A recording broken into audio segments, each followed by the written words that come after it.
Good morning to all of you. आप सभी का हमारे यूट्यूब चैनल एग्ज़ाम की में स्वागत है।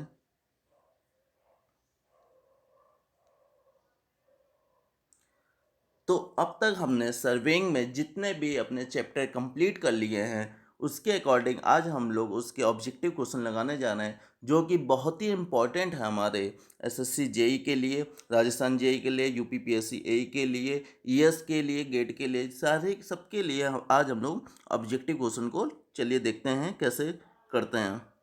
तो हमारा फर्स्ट क्वेश्चन है, survey is the art of determining the relative position of point on above or beneath the surface of the earth with respect to each other by the measurement of distance, direction और elevation।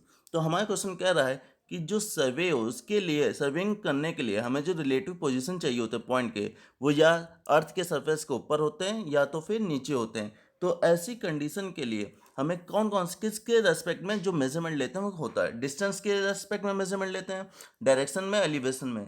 तो जैसा कि हम लोग ने serving में पढ़ा था कि अगर हमें किसी भी पॉइंट को हमें अर्थ के सरफेस के ऊपर या सरफेस के नीचे अगर हमें लोकेट करना है या मेजर करना है, तो उसके लिए हमको डिस्टेंस की भी आवश्यकता होती है, डायरेक्शन की भी और एलिवेशन की।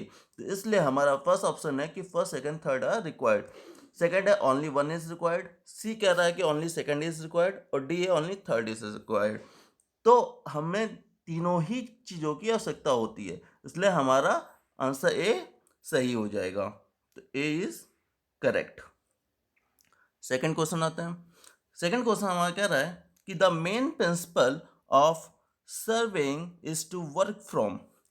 अब पहला option higher level to lower level, second कह रहा है lower level to the higher level, part to whole, whole to part. तो हमने अपने सर्वेइंग के मेन प्रिंसिपल में पढ़ा था कि work from whole to part. तो work from whole to part हमारा इज द सही होगा, क्योंकि जो मेन आइडिया होता है of working from whole to part is to localize the error and prevent their accumulation.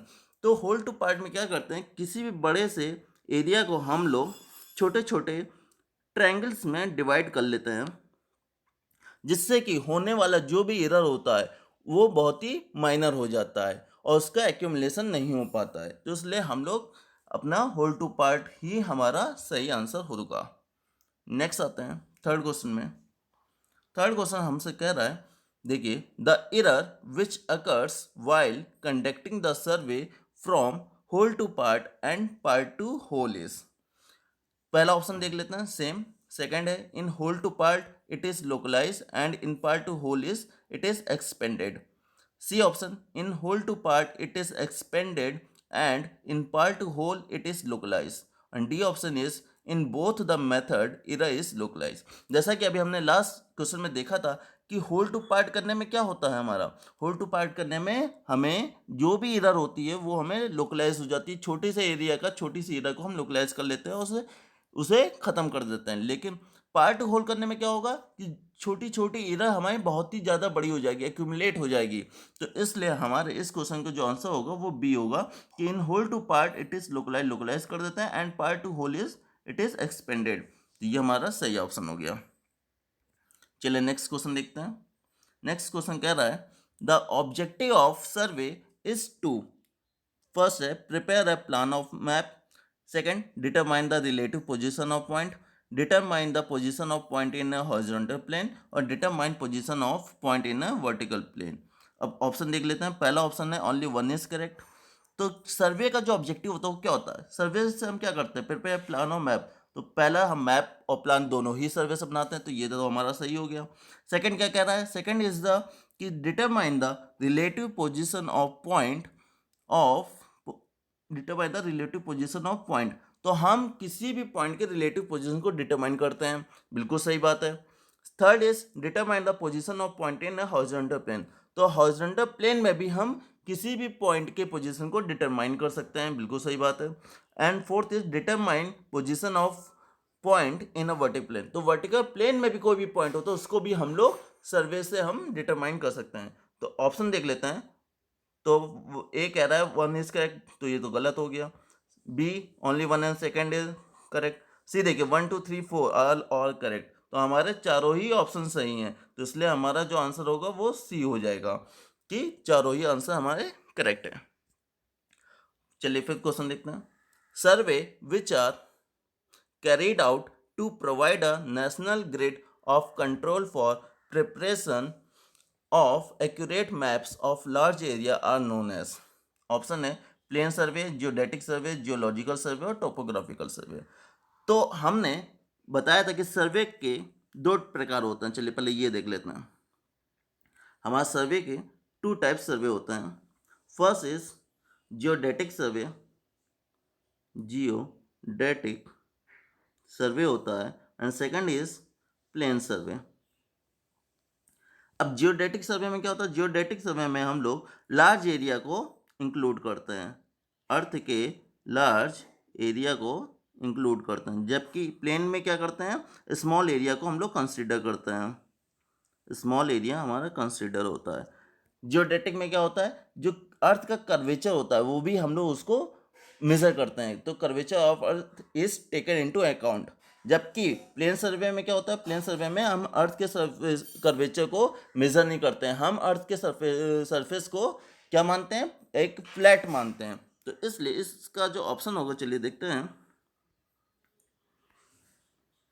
अब हमसे कह रहा है कि survey which are carried out to provide a national grid of control for preparation of accurate maps of large area. Large area के लिए हमें accurate map बनाना है, तो इसके लिए जो करेक्ट आंसर होगा वो क्या हो जाएगा? लार्ज एरिया की बात हो रही है, इसका मतलब वो जियोडेटिक सर्वे की बात कर रहा है। चलिए next question. Survey which are carried out to depict mountains, water bodies, words. Actually यहाँ गलत टाइप हो गया, ये वर्ड्स नहीं है, ये वुड्स है, लकड़ी, woods and other details are known as. तो हमें ऐसे कौन सा सर्वे से हमें पता चलता है जिससे हमें माउंटेन भी पता चलता है, वाटर बॉडीज में रिवर, लेक्स हो गई, वुड्स, सबके बारे में एक डिटेल्स पता चलती। तो ये हमें पता चलता है, देखिए कैडास्ट्रल सर्वे से नहीं पता चलता, सिटी सर्वे से भी नहीं, टोपोग्राफिकल सर्वे, हाइड्रोग्राफिक। तो हमें टोपोग्राफिकल सर्वे से हमें माउंटेन्स, वाटर बॉडीज और वुड्स सबकी एक एग्जैक्ट पोजीशन और डायरेक्शन पता चल जाती है। तो टोपोग्राफी का सर्वे रिवर भी होता है, वुड्स भी होता है, हिल्स भी होता है। एक चीज़ बस इतना ध्यान रखिए कि जो टोपोग्राफिकल सर्वे की जो रेंज होती है, जो इसकी रेंज होती है, रेंज हमारी इसकी होती है 1/25,000 से लेके 1/1, 2, 3, 4, 5, 10 लाख तक की हमारी इसकी रेंज होती है। ठीक है ना? कि ये हमारे टोपोग्राफिकल सर्वे की एक रेंज मानते हैं हम लोग। चलिए नेक्स्ट क्वेश्चन है, the effect of the curvature of the earth surface is taken into account only if the extent of survey is more than. अब हमसे कह रहा है कि अर्थ के कर्वेचर को, अर्थ सरफेस का अर्थ के कर्वेचर को अगर हम लेते हैं जियोडेटिक सर्वे में, तो उसको हम कितना माने कि जिससे ज़्यादा दूरी पे हम जियोडेटिक सर्वे लो और उससे कम दूरी पे हम प्लेन सर्वे माने। तो पहला ऑप्शन है 100 किलोमीटर स्क्वायर, बी है 260 किलोमीटर स्क्वायर, सी है 195.5 किलोमीटर स्क्वायर और डी है 300 किलोमीटर स्क्वायर।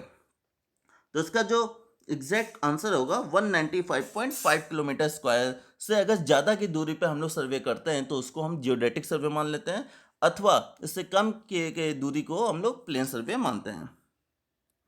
चलिए नेक्स्ट देखते हैं।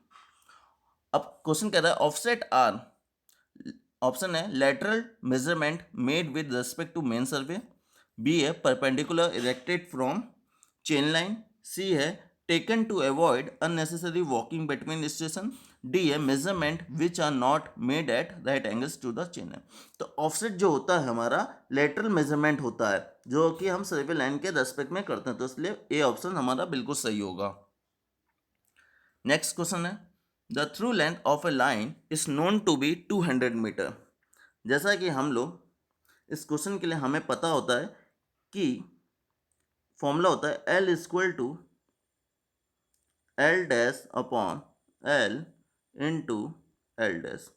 अब कैपिटल L क्या होता है? ये है हमारा through length of line, L dash है हमारा through length of chain, chain की जो थ्रू लेंथ है, L डैश ये हमारा होता है मेजर लेंथ ऑफ लाइन, तो लाइन का मेजर लेंथ L डैश और कैपिटल मेजर लेंथ होगी, ट्रू लेंथ होगी आपकी लाइन की, और एल डैश है हमारा ट्रू लेंथ, और एल होता है हमारा नॉमिनल लेंथ ऑफ चेन।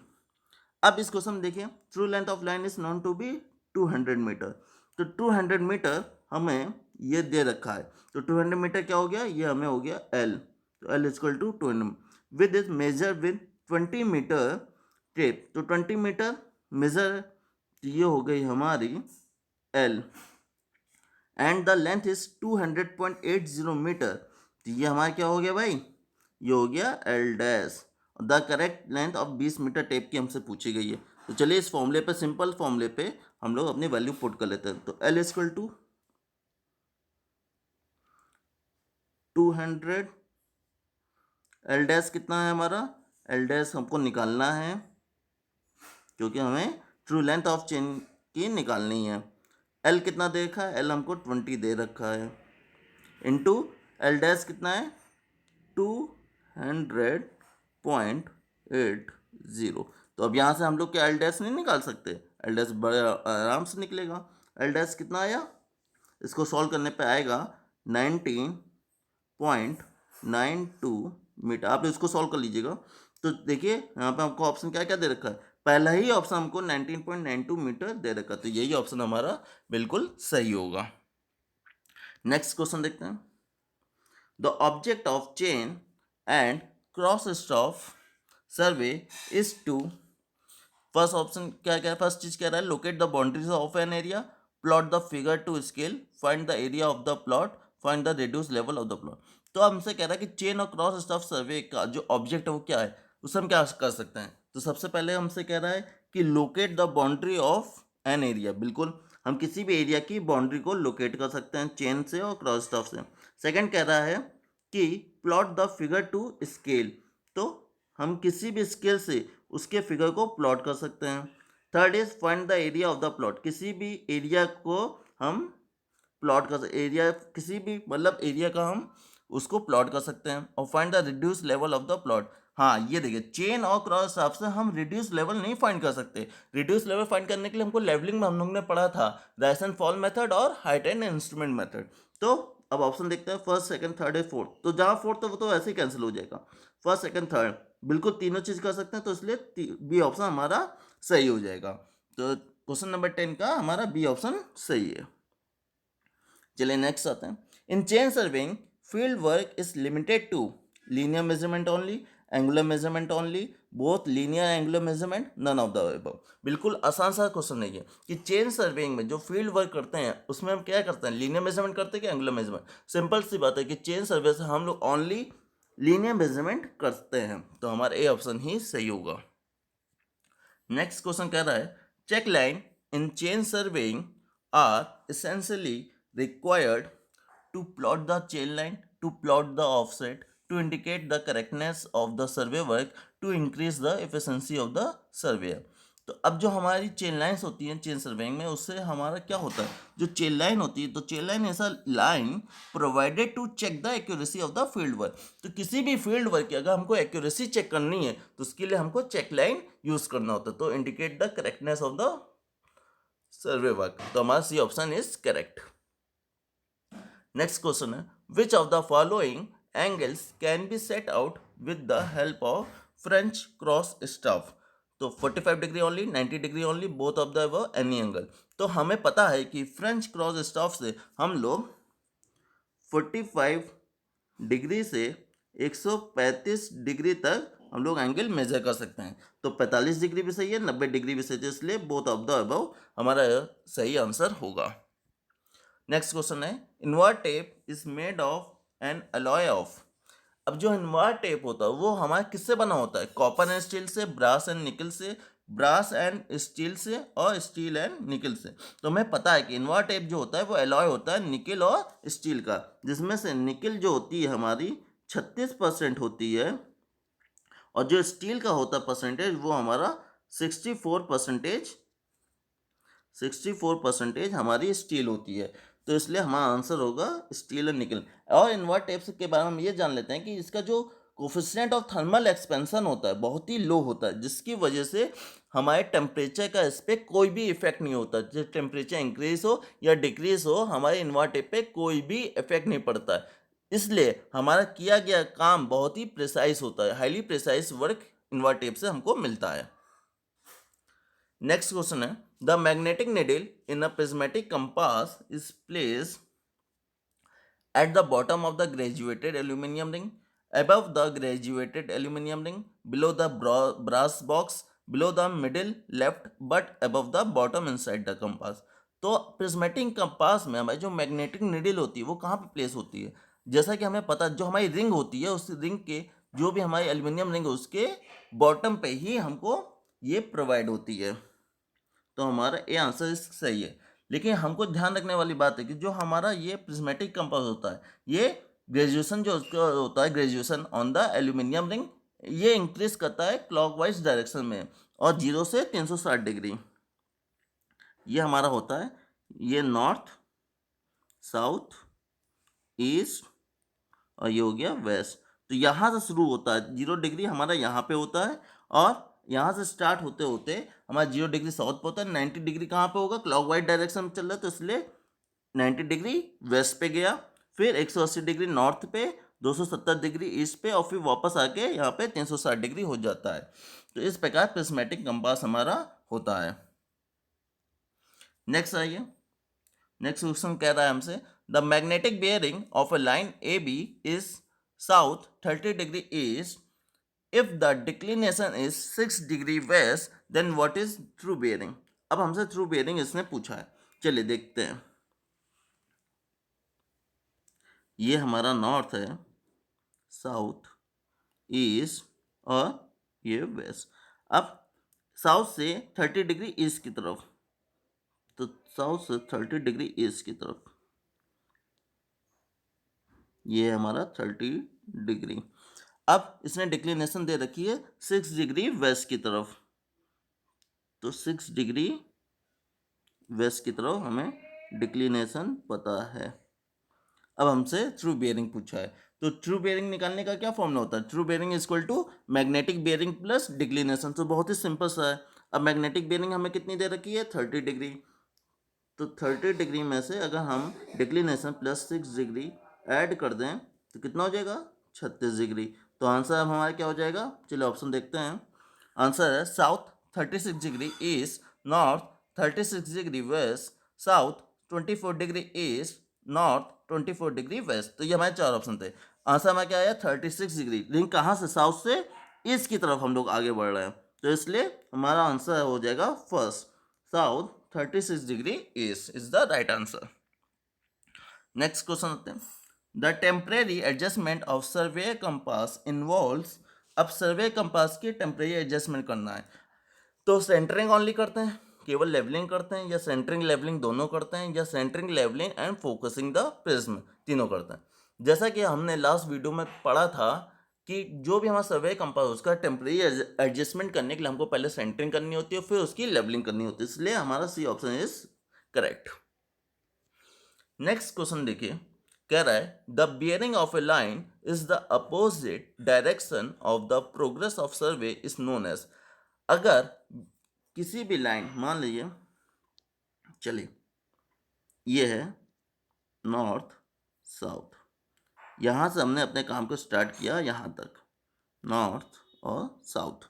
अब ये है ए और ये है हमारा बी, इसको हम लोग बी मान लेते हैं। चलिए अब ए से अपने काम को आगे की तरफ, अगर हम बी की तरफ प्रोसीड करते हैं तो यहाँ पे जो बनने वाला एंगल होगा, मान लीजिए अल्फा है, और यहाँ से पीछे की तरफ जो बनने वाला होगा एंगल, इसको हम लोग मान लेते हैं ये है हमारा बीटा।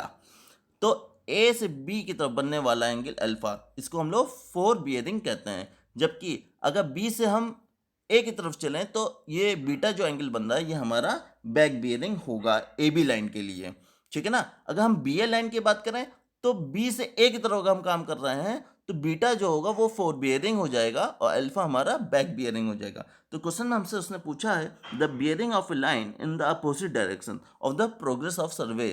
तो सर्वे के प्रोग्रेस के अगर अपोजिट बात कर रहे हैं, अगर हम बढ़ रहे हैं, तो वो कौन सी बियरिंग होती है? वो होती है हमारी बैक बियरिंग। ठीक है। अगर वो बात करता कि उसी डायरेक्शन, जिस डायरेक्शन में हमारा काम आगे बढ़ता है, उस डायरेक्शन में वहाँ फोर बियरिंग कहलाता है, अपोजिट डायरेक्शन में हमारा बैक बियरिंग कहलाता है। चलिए नेक्स्ट क्वेश्चन देखते हैं।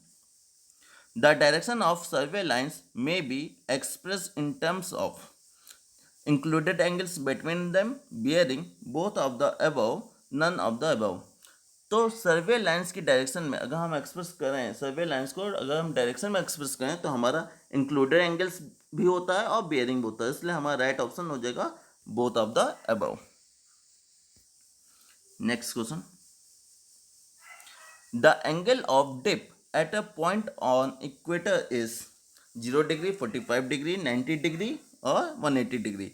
अब डिप होता क्या है? तो डिप होता है angle made by the lines of magnetic force with the earth surface, तो उसको हम लोग डिप बोलते हैं। तो इक्वेटर की बात करें तो इक्वेटर पर हमारा एंगल होता है डिप का 0 डिग्री, जबकि पोल पे होता है 90 डिग्री। तो हमसे इक्वेटर का पूछा है, तो इसलिए हमारा आंसर होगा 0 degree. Next question, geodetic surveying is different from plane surveying. जैसा कि हमने लास्ट क्वेश्चन में भी डिस्कस किया कि जियोडेटिक सर्विंग हमारा किस लिए प्लेन सर्विंग से अलग होता है? Because of the curvature of the earth, the large difference of elevations between various points, coverage of very large area and duration of the topography. तो जियोडेटिक सर्वेइंग हमारा different है किससे? कर्वेचर ऑफ द अर्थ की वजह से plane सर्वे से different होता है। Next, number of link in 30 metre metric chain. तो मैट्रिक चेन की बात कर रही है, वो भी 30 मीटर की। तो 30 मीटर में हमें याद रखना है कि 30 मीटर के लिए हमें 150 लिंक प्रोवाइड होते हैं। 30 मीटर के लिए 150 लिंक होते हैं, जबकि 20 मीटर की अगर हमारी चेन होगी तो उसमें 100 लिंक हमें प्रोवाइड होते हैं। नेक्स्ट क्वेश्चन है, ranging is the process of. अब रेंजिंग की बात हो रही है, रेंजिंग क्या होती है? चलिए देखते हैं। Ranging is the process of, first option, fixing ranging rod on the extremities of the area. Second, aligning the chain in a straight line between two extremities, taking offsets from a chain line, changing over a range of mountains। तो ranging क्या होती है? किसी भी एक point से दूसरे point तक सीधी रेखा को ही हम लोग अलाइन करने को रेंजिंग करते हैं। तो इसलिए aligning the chain in a straight line between two extremities, तो B option is correct. Next question, the principle of working from whole to part is used in surveying because plotting become easy, survey work can be completed quickly, accumulation of error is prevented, all of the above। तो working from whole to part क्यों करते हैं? जिससे हमारी जितनी भी error होती है वो हमारी कम से कम हो, तो accumulation of error is prevented. Next question, for a well condition triangle no angle should be less than. तो वेल कंडीशन ट्रायंगल की बात करें तो उसका कोई भी एंगल 30 डिग्री से कम नहीं होना चाहिए। ठीक है, ये याद रखिएगा। नेक्स्ट क्वेश्चन की बात करें 26। नेक्स्ट क्वेश्चन क्या कर रहा है? The main object of running a tie line is.